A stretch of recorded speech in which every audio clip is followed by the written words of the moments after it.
Bapak Ibu, selamat pagi yang terkasih di dalam nama Tuhan kami Yesus. Kita mulai persekutuan doa pagi hari ini dengan kita naikkan sebuah lagu Pelangi Kasih-Nya.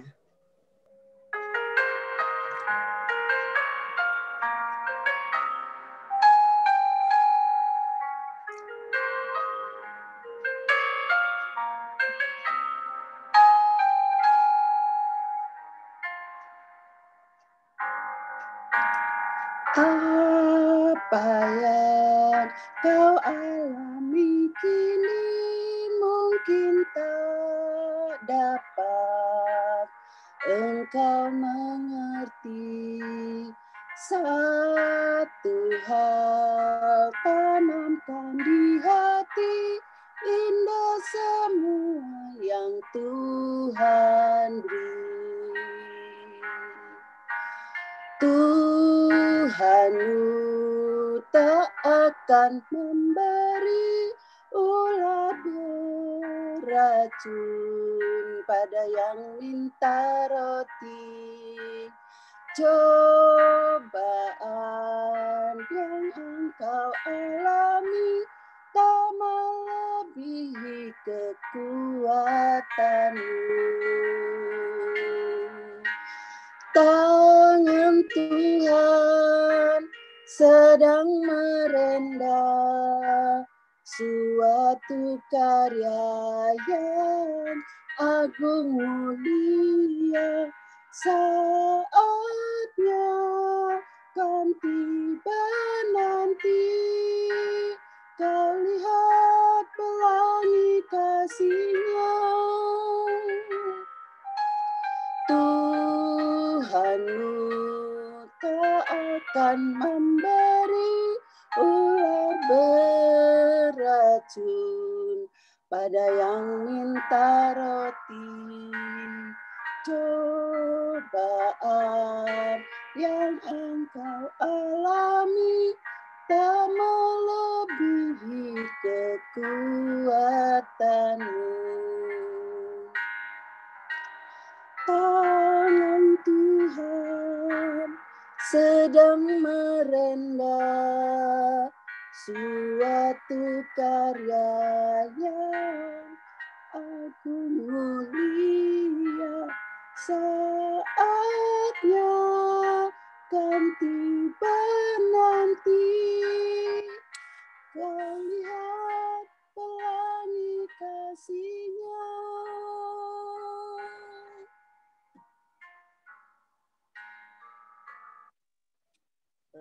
Sebelum kita masuk dalam firman Tuhan, kita berdoa terlebih dahulu, kita tundukkan kepala.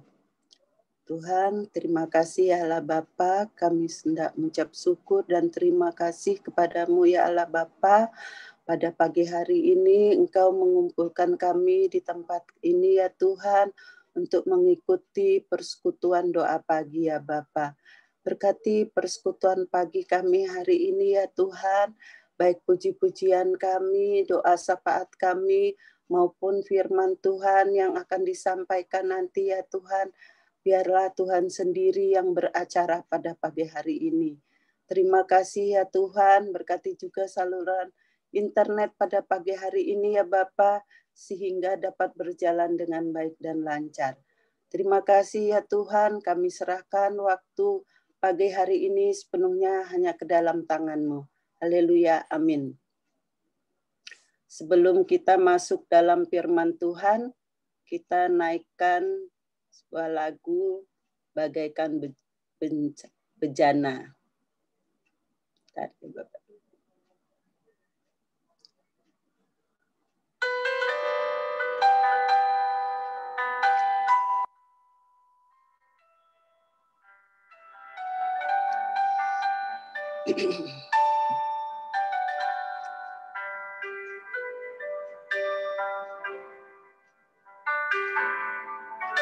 Bagaikan bejana siap dibentuk, demikian hidupku di tangan-Mu.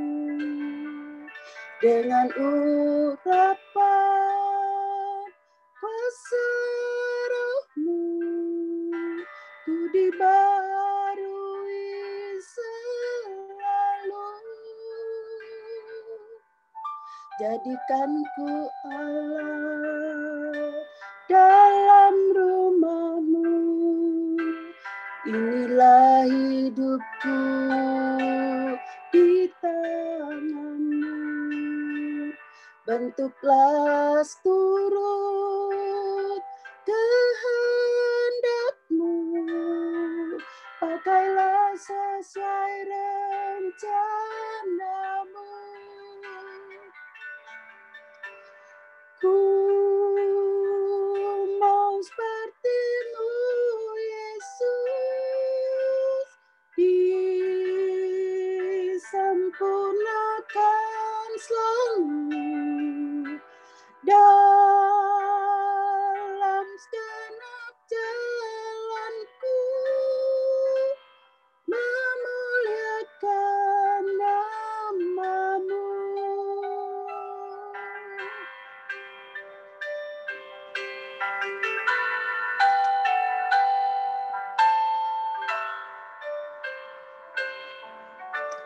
Kekan bencana siap dibentuk, demikian hidupku di tangan-Mu.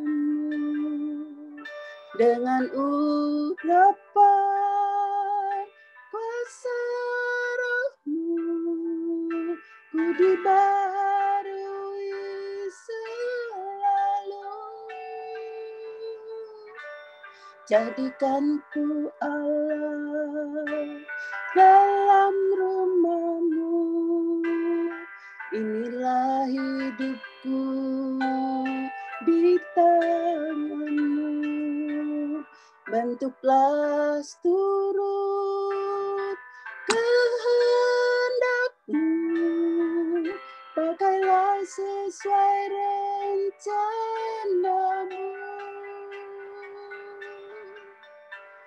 Ku mau seperti-Mu, Yesus, disempurnakan selalu dalam segenap jalanku, memuliakan nama-Mu. Ku mau seperti-Mu, Yesus, disempurnakan selalu dalam segenap jalanku, memuliakan nama-Mu. Memuliakan nama-Mu. Kami serahkan firman Tuhan yang akan disampaikan kepada Bu Priscilla. Kami silahkan Bu Hendra. Terima kasih Bu Indri. Mari sebelum kita masuk dalam firman Tuhan, terlebih dahulu kita berdoa. Bapa kami yang di surga, kami datang padamu Tuhan di pagi hari ini. Kami sungguh mengucap syukur kalau kami bisa mengikuti ibadah persekutuan doa pagi pada pagi hari ini. Kiranya Tuhan akan memberkati persekutuan kami dari awal hingga akhir. Tuhan memberkati setiap puji-pujian yang kami nyanyikan dan juga firman Tuhan yang akan kami bawakan dan juga doa-doa yang akan kami panjatkan kehadirat-Mu Tuhan. Biarlah Tuhan mengurapi hamba-Mu yang terbatas ini, Tuhan memakai untuk menjadi saluran berkat-Mu pada persekutuan kami pada pagi hari ini. Terima kasih Tuhan, ampuni segala keterbatasan kami dan kekurangan kami ya Tuhan. Hanya di dalam nama Tuhan Yesus kami berdoa. Amin. Selamat pagi Bapak Ibu semuanya. Kami akan mengambil tema pada pagi hari ini dengan jangan membatasi kuasa Tuhan. Pernahkah kita merasa hidup penuh dengan tantangan yang berat? Kita sering merasa lelah, stres dan merasa cobaan itu tiada henti-hentinya. Belum lama, kebetulan saya juga sempat merasakan seperti itu ya. Saya baru saja menutup toko yang di Makassar yang sudah mungkin 10 tahun ya saya membuka toko di Makassar. Memang awal-awalnya baik penjualan di sana, tapi dengan berselangnya waktu berganti-ganti dengan karyawan yang membantu di sana dan juga mungkin juga persaingan yang makin banyak sehingga omset penjualan itu menurun ya. Terasa sekali apalagi di saat pandemi itu sungguh sangat sepi sekali, hampir 7 bulan tidak ada penjualan di sana. Sehingga saya memang memutuskan untuk menutup toko di sana. Di samping itu mestinya dalam saat pandemi ini saya mengharapkan dari pihak yang punya toko itu memberikan toleransi. Karena kan saya selama hampir beberapa waktu itu toko harus ditutup karena kalau dibuka akan dilakukan penyemprotan seperti semprot yang besar itu mau truk yang semprot ke dalam toko seperti itu. Tapi rupanya setelah saya nego kepada pihak yang punya toko, mereka tidak bisa, yang mengatakan bahwa kebijakan saya berbeda sehingga saya pun dalam keadaan mungkin melihat cuaca yang tidak baik, dalam keadaan pandemi juga yang mungkin kita tidak tahu di sana seperti apa, saya akhirnya memutuskan saya mengajak Mbak Ati untuk pergi ke sana. Saya memang tidak mengajak Pak Hendra karena anak-anak melarang karena kebetulan mengingat usia papahnya dan juga risiko sakit sehingga saya berangkat sama Mbak Ati, walaupun secara fisik saya sendiri sama Mbak Ati pun mungkin juga kurang sehat, tapi saya memang harus berangkat karena sudah tidak bisa dinego lagi, tetap harus ke sana seperti itu. Jadi di sana dalam bayangan saya ke sana itu ya sungguh saya membayangkan itu keadaannya sungguh dalam waktu singkat. Saya dikasih batas waktu sampai akhir Januari toko itu harus diserahkan seperti itu. Dalam waktu 2 minggu itu saya harus menyelesaikan, nggak ada 2 minggu ya, 10 hari saya harus menyelesaikan, barang masih begitu banyak dan saya tidak tahu harus bagaimana. Saya sepertinya berangkat itu ya sudah, aku nggak tahu Tuhan, aku hanya pergi, aku nggak ngerti aku harus berbuat apa di sana. Tetapi hikmat Tuhan menuntut saya minta kepada karyawan di sana untuk segera mencari orang untuk packing dan juga untuk bisa meringkas barang-barang di sana supaya waktunya ini bisa terpenuhi akhir bulan ini bisa menutup toko di sana. Akhirnya beberapa karyawan kami juga bilang agak kesulitan mencari karyawan apalagi saat pandemi, tapi rupanya Tuhan juga menolong dengan mengirimkan beberapa orang yang bisa membantu di sana. Saya juga diberi hikmat oleh Tuhan untuk bisa paling tidak sebelum dibungkus barang-barang yang masih ada di sana itu difoto supaya nanti saat ada orang membeli walaupun tidak kepikiran bahwa dalam situasi berbulan-bulan aja tidak ada penjualan, pasti pikiran saya tidak mengharapkan harapanlah kecil untuk bisa menjual barang-barang di sana. Tetapi saya tetap bilang bahwa sebelum dikemas harus difoto dulu supaya nanti kalau ada orang yang lihat ataupun nanti di Jepara seandainya kita mau jualan online itu barang itu sudah ada fotonya, jadi tidak mongkar-mongkar lagi. Jadi itu perjalanan yang di sana secara fisik kami sendiri terbatas, tetapi kami harus berangkat ke sana dan juga saya juga melihat bahwa di sana juga keadaannya juga saya nggak tahu ya harus maksudnya keadaan di sana itu seperti apa. Ya diliputi dengan rasa khawatir dan juga apakah bisa menyelesaikan secepat itu waktunya. Demikian juga dengan dengan harapan yang bagaimana nanti untuk biaya-biayanya, apakah saya bisa memberikan pesangon kepada karyawan di sana kalau keadaan keuangan saja menipis seperti itu. Jadi sambil berangkat itu saya dengan penuh kekhawatiran, penuh dengan segala kecamuk saya harus berangkat. Biasanya saya ditemani Pak Hendra, ini pun saya harus ke sana sendiri. Jadi kekhawatiran itu terus berlangsung sampai saya ada di sana. Tetapi saya diingatkan tentang bagaimana waktu saya kecil itu orang tua saya pernah kecurian barang dalam jumlah yang besar ya. Pada waktu itu mau lebaran, belanja pakaian banyak sekali, tetapi di lantai 3 itu bisa dijebol. Jadi kecurian barang yang cukup besar dan padahal itu barang harus dijual pada saat lebaran. Kalau barang itu nggak ada, berarti kita akan kehilangan barang-barang tersebut, tidak bisa menjual pada saat lebaran. Itu banyak orang yang menyarankan seperti saudara-saudara itu untuk mencari orang pintar, orang seperti dukun gitu ya, untuk bisa menanyakan seperti itu. Tetapi saya bersyukur, saya mengingat sekali orang tua saya tidak melakukan hal itu, tetapi orang tua saya berserah kepada Tuhan bahwa mungkin ini adalah diizinkan Tuhan terjadi, sehingga yang dilakukan oleh orang tua saya adalah berserah kepada pemeliharaan Tuhan. Di dalam Alkitab kita ada beberapa contoh yang mungkin kita bisa pelajari, yaitu kita jangan membatasi kuasa Tuhan. Ya.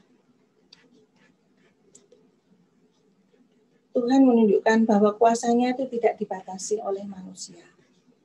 Contoh dalam Alkitab yaitu kisah mengenai Sarah. Tuhan tidak dibatasi secara fisik manusia. Sesungguhnya aku akan kembali, Kejadian 18 ayat 10 sampai 11. Sesungguhnya aku akan kembali tahun depan mendapatkan engkau, pada waktu itulah Sarah istrimu akan mempunyai seorang anak laki-laki. Dan selanjutnya, jadi tertawalah Sarah dalam hatinya. Akan berahikah aku setelah aku sudah layu, sedangkan tuanku sudah tua? Lalu berfirmanlah Tuhan kepada Abraham. Mengapakah Sarah tertawa dan berkata, sungguhkah aku akan melahirkan anak sedangkan aku telah tua? Adakah sesuatu apapun yang mustahil untuk Tuhan? Diceritakan saat itu Sarah berusia 90 tahun dan sudah mati haid, dan Abraham pun sudah berusia sekitar 100 tahun. Pada saat itu Sarah tertawa karena mengingat secara usia sudah tidak memungkinkan, tapi kuasa Tuhan tidak dibatasi oleh usia maupun fisik seseorang. Ada contoh lagi, kuasa Tuhan tidak dibatasi oleh materi. Kisah 5 roti dan 2 ikan. Di sini yang ada pada kami di sini hanya 5 roti dan 2 ikan. Kuasanya tidak dibatasi oleh keterbatasan dari materi atau bahan makanan. Ketika Yesus menyuruh murid-muridnya memberi makan orang-orang yang mengikutinya, murid-murid mengatakan bahwa mereka hanya punya 5 roti dan 2 ikan. Jadi maksudnya dengan 5 roti dan 2 ikan itu bisa untuk apa seperti itu. Jadi murid Tuhan itu walaupun sudah bersama-sama dengan Tuhan pun dia tidak menyadari bahwa Tuhan itu sungguh sangat kuasa ya, sangat kuasa menyatakan mujizatnya. Dan yang ketiga kita lihat Simon Petrus. Kuasa Tuhan tidak dibatasi oleh akal manusia. Dari sini, dari Lukas 5,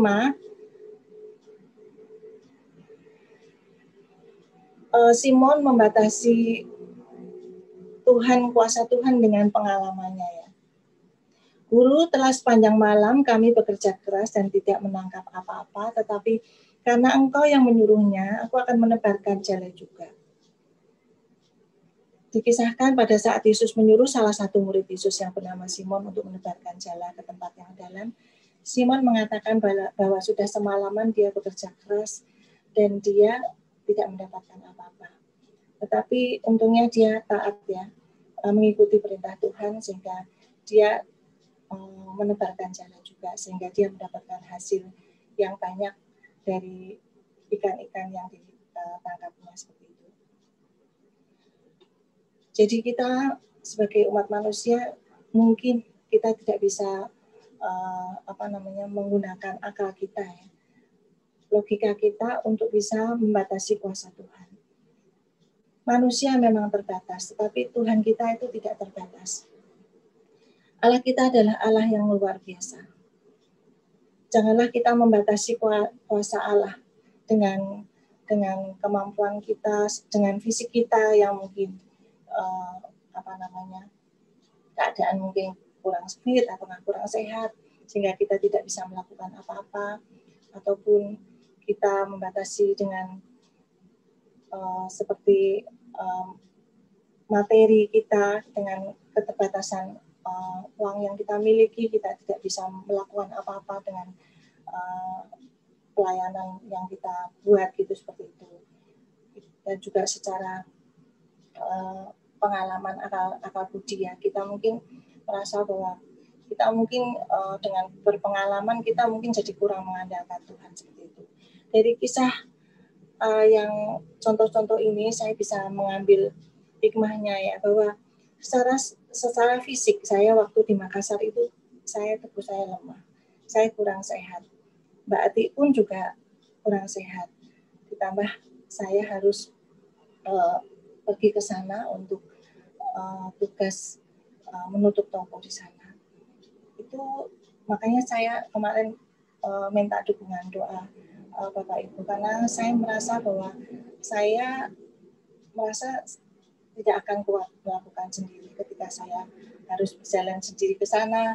Saya harus melakukan segala eksekusi di sana dengan barang yang cukup banyak. Luas toko itu ada sekitar 20 kali 10 kali 40 ya, sekitar 500 meter persegi, dan barangnya sungguh cukup banyak.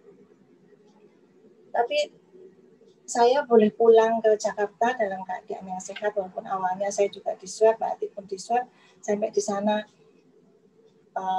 tiap hari kita pulang larut malam juga dalam keadaan yang baik, yang sehat, Tuhan pelihara, seperti itu.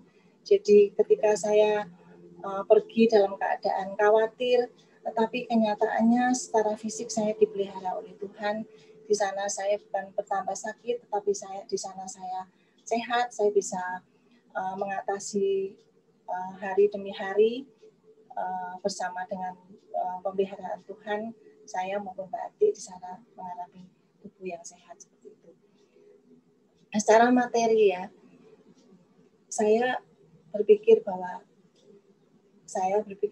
tidak mungkin ada penjualan di sana, karena waktunya sungguh sangat mepet, sedangkan pemilik toko harus segera minta bahwa tempat itu dikosongkan.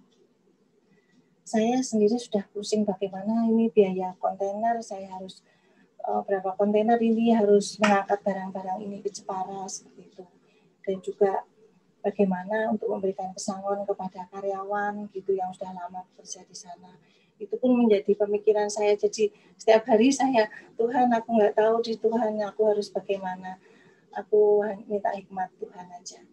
Tetapi nggak tahu, kita baru sampai di sana itu mungkin nggak ada 10 menit. Tuhan mengirimkan pembeli. Jadi saya sampai heran. Padahal toko itu sudah ditulis sel itu sudah lama gitu ya, 1 tahun lebih ditulis sel, tapi itu tidak ada orang yang masuk. Tapi saat kita ada di sana, saya menyaksikan pertolongan Tuhan yang luar biasa. Tiap hari Tuhan kirimkan pembeli. Sampai kita heran, ini pembeli dari mana ya? Tuhan, kok tiap hari Tuhan kirimkan pembeli. Saya sama Mbak Ati terheran-heran, sungguh mengucap syukur. Kalau bukan dari Tuhan, itu pasti mustahil orang itu datang sendiri.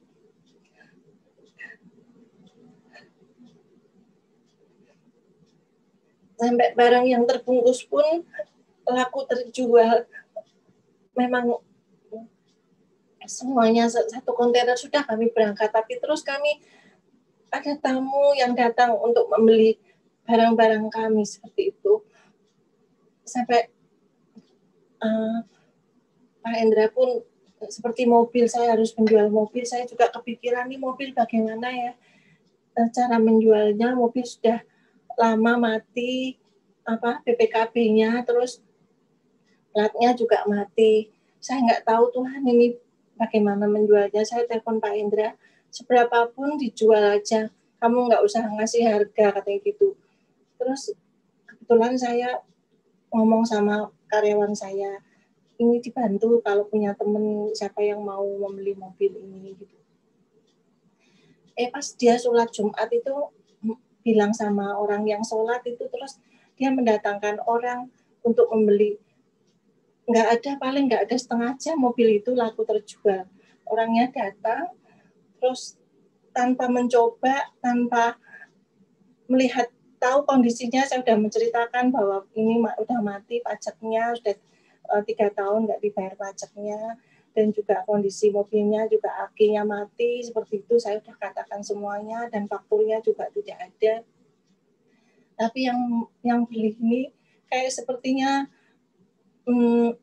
sangat mudah dikirim Tuhan gitu, sehingga dia tanpa coba, tanpa apa, langsung dia transfer ke rekening saya, dan saya bilang kalau saya masih perlu mobilnya sampai selesai kontainer terakhir, saya bilang gitu, pengiriman terakhir. Dia pun bersedia, tidak apa-apa, nanti saya mengambilnya setelah ibu selesai. Seperti itu. Itu pun saya juga merasa itu mustahil sekali. Pak Indra mungkin menyuruhnya mobil seberapapun dijual, tapi mobil itu bisa laku di luar ekspektasi saya. Saya coba menawarkan, dan orangnya tanpa menawar langsung membayar seperti itu. Aduh, saya sendiri luar biasa, saya sendiri mengalami hal-hal yang sungguh dipimpin oleh Tuhan ketika saya ada di sana. Sampai saya memberikan pesangon kepada karyawan pun, saya bilang, kamu mau apa? Terus ambillah barang-barang yang ada. Saya bilang gitu, kalau kamu perlu. Terus saya nggak bisa memberikan banyak karena memang situasi keadaan seperti ini. Tapi karyawan saya itu bilang, saya mengerti Bu, saya seikhlasnya Ibu aja memberinya. Saya sangat terharu mendengar karyawan saya pun seperti itu, walaupun sudah ikut lama sama saya. Saya bilang, ya sudah, itu ada sepeda motor ya mungkin udah mati, kamu urus aja, ambil aja. Dan karyawan saya yang lain juga saya beri barang-barang gitu seperti itu, dan uang secukupnya. Mereka tidak ada namanya tidak suka dengan apa yang saya beri, semuanya ikhlas gitu. Itu semua Tuhan ikut campur tangan di dalamnya. Jadi Bapak Ibu, secara fisik maupun materi maupun secara akal manusia itu pun sepertinya saya tidak bisa, tidak sanggup. Barang itu 3 kontainer full 40 high cube harus diselesaikan dalam waktu 10 hari. Itu bisa kemuat semua. Dan itu sungguh pertolongan Tuhan yang luar biasa. Jadi ketika saya merasa, saya sebagai orang minonet ya, sebagai orang yang dididik dari kecil, orang tua dengan pengajaran, tidak boleh menuntut Tuhan, harus berserah kepada Tuhan, harus tidak boleh memaksa Tuhan. Jadi saya hidup sepertinya mengalir, sepertinya Tuhan ini kok mengizinkan kita ya, terus menderita seperti ini. Tetapi ketika saya ada di Makassar, Tuhan membukakan saya bahwa pada saatnya aku pun akan menolong kamu seperti itu. Sungguh luar biasa pertolongan Tuhan yang saya rasakan waktu saya berada di Makassar. Kiranya Tuhan juga memberkati penenungan kita yang singkat pada pagi hari ini, bahwa sungguh tidak mustahil bagi Tuhan untuk menyatakan kuasa-Nya bagi kita. Syaratnya bagi kita adalah kita percaya akan pimpinan Tuhan. Kita sungguh beriman kepada Tuhan bahwa janjinya itu tidak pernah meninggalkan kita. Dia akan selalu memelihara kita sampai akhir hidup kita. Itulah janji Tuhan yang selalu boleh menghibur kita, menguatkan kita, sehingga kita bisa melewati hari-hari ini bersama dengan Tuhan. Kami tahu bahwa saat-saat pandemi seperti ini, kedepannya bukan semakin baik, kedepannya juga kita akan terus mengalami kesulitan seperti itu. Tetapi kita ingat janji Tuhan bahwa Tuhan tidak pernah meninggalkan kita. Tuhan selalu memelihara dan juga mencukupkan segala kebutuhan kita. Walaupun kita mungkin harus terus lebih banyak berdoa, lebih banyak berserah diri kepada Tuhan dan mohon pimpinan dari Tuhan saja. Jadi walaupun menurut manusia sepertinya silih berganti, namun janganlah masalah itu silih berganti. Namun janganlah kita membatasi kuasa Tuhan. Ia sanggup karena Ia adalah Tuhan yang tidak terbatas kuasanya. Saya ingin menutup dengan ayat Yesaya 40 sampai Yesaya pasal 40 ayat 29 sampai 31. Dia memberi kekuatan kepada yang lelah dan menambah semangat kepada yang tiada berdaya. Orang-orang muda menjadi lelah dan lesu, dan teruna-teruna jatuh tersandung. Tetapi orang-orang yang menanti-nantikan Tuhan mendapat kekuatan baru. Mereka seumpama Raja Wali yang naik terbang. Dengan kekuatan sayapnya, mereka berlari dan tidak menjadi lesu. Mereka berjalan dan tidak menjadi lelah.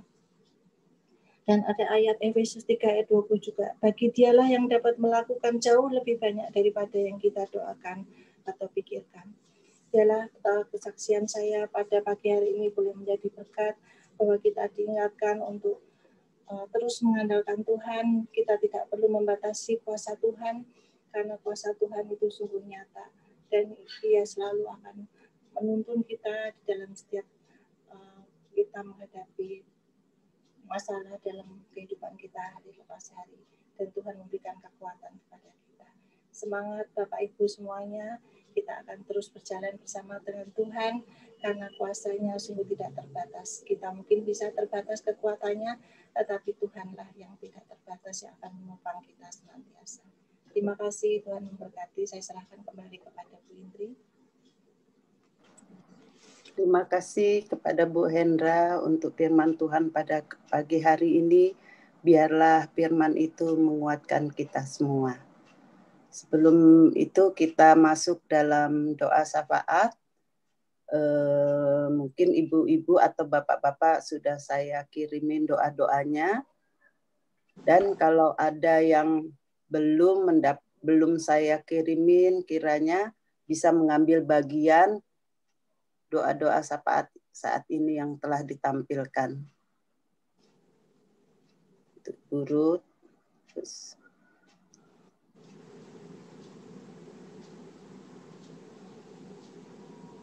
kondisi kesehatan.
Sebelum kita berdoa, kita naikkan sebuah pujian lagu Hatiku Percaya. Nanti tutup doa Pak Edi.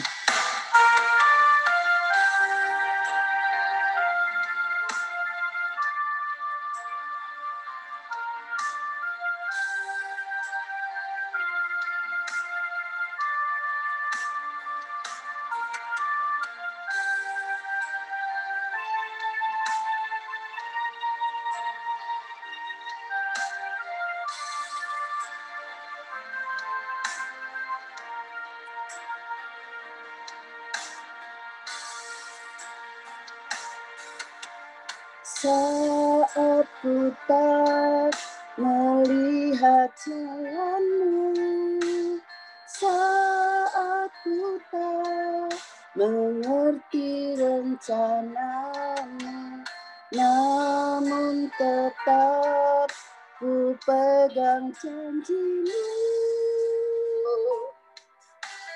Pengharapanku hanya padamu. Ku lihat jalanmu saat ku tak mengerti rencanamu, namun tetap ku pegang janjimu.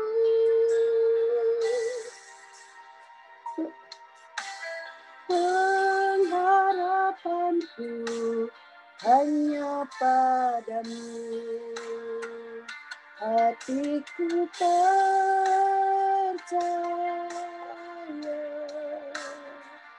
hatiku percaya,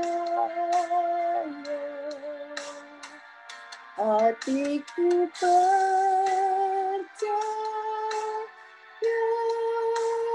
selalu ku percaya.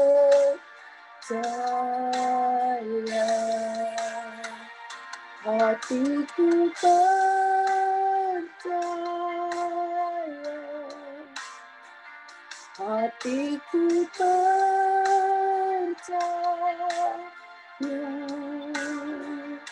hatiku percaya, selalu ku percaya.